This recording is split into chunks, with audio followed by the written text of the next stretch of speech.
నేను నా లైఫ్‌లో ప్రౌడ్‌గా ఫీల్ అయ్యే ఒక రోజు ఉంది అనంటే, మా అమ్మని హాస్పిటల్‌కి తీసుకెళ్ళి వన్ డే మొత్తం తనని జాగ్రత్తగా చూసుకొని మళ్ళీ ఇంటి దగ్గరికి తీసుకొచ్చుకున్నాననమాట.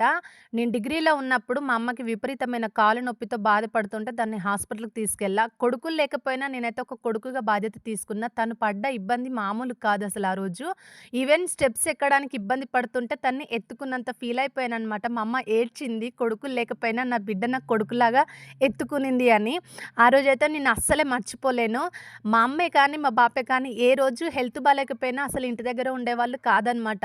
హాస్పిటల్‌కి వెళ్తే డబ్బులైతాయి ఎందుకు అని జెప్పేసి ఊళ్ళో ఉండే ఆర్ఎంపీ దగ్గర టాబ్లెట్స్ తీసుకొని వాడతారే తప్ప వాళ్ళు సరిగ్గా హాస్పిటల్‌కి కూడా వెళ్లరు.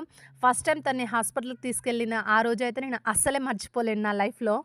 చిన్నప్పటి నుండి నా పెళ్ళయ్యేంత వరకి అమ్మ, నాన్న కష్టాన్ని చూసుకుంటూ పెరిగాను కాబట్టి, నేనైతే ఏ రోజు వాళ్ళని ఒక రూపాయి కూడా వృధాగా వేస్ట్ చేయడానికి తీసుకునేదాన్ని కాదు. ఈవెన్ కాలేజ్‌కెళ్ళడానికి మేముండే ఊరు నుండి నర్సంపేట వెళ్ళడానికి రూ. 10 ఛార్జ్.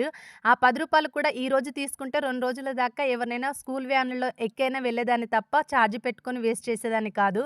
అమ్మ ఛార్జ్‌కుందా అని అడిగితే కూడా, "ఉన్నాయిలే అమ్మ నిన్న నేను వ్యాన్‌కెళ్ళాను. ఈరోజు కూడా ఏదో ఒక వ్యాన్‌కెళ్తాలే రూ. 10 దాచుకుంటా" అని దాచుకునేదాన్నమాట. ఇలాంటి విషయాలైతే ఎన్నో ఉన్నాయి నా చిన్నప్పుడు చెప్పుకుంటూ పోతే చాలానే ఉన్నాయి. మీ లైఫ్‌లో మర్చిపోని రోజులు తప్పకుండా కామెంట్ చేయండి. Thank you.